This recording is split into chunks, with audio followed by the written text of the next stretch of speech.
At eto na nga, pagkatapos namin pumunta ng sementeryo at magsimba, dumiretso na kami ng SM Nova. Pag silang tatlo talaga ang nagplano, kahit anong gawin ko, hindi ako mananalo. Kaya umakyat na sila sa taas para magpagod. Jillian Bumuelo Capos. Jamira for the win, wala.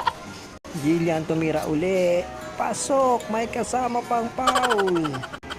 Jamira, pasok naman yan. Napagod daw si Jillian, kaya pahinga daw muna siya rito sa upuan ng Jollibee. Tuwang-tuwa siya nung may inabot na numero. Sabi niya, para sa kaya to? Kunyari ka pa, ano bang order mo? Inip na nga pala siya.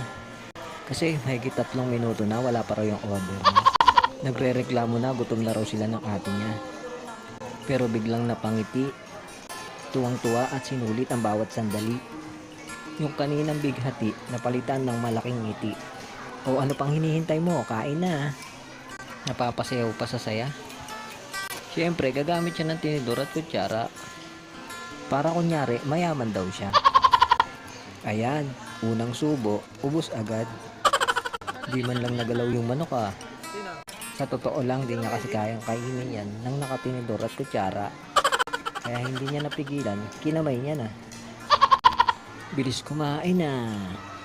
Siyempre, dyan talaga siya sanay. Nagpapanggap pa kasi. O, diba? Ubos na. Sobrang juicy raw, kaya binasic niya lang. Aba, iniingit pa ako ng ice cream ng bruha. Tapos, videoan ko raw siya, iinom daw siya ng coke. Uminom din siya ng tubig para daw balance.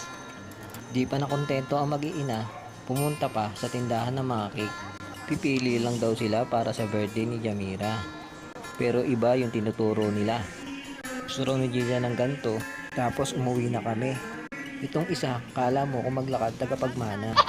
Tapos niyan, kinuha ko na si Kuya Judge yung e-bike namin sa parking lot.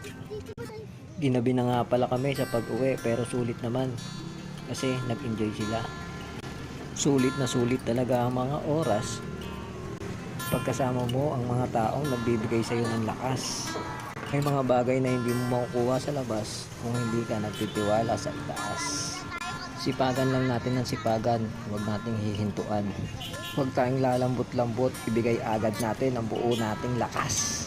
Minsan lang tayo mabubuhay sa mundo, kaya isagad na natin hanggang sa dulo.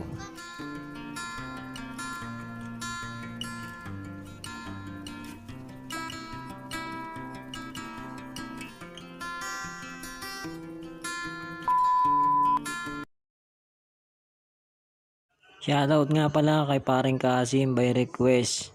At shoutout na rin kay Mang Delphin TV. Pakisuportahan po silang dalawa, pakipollow na rin.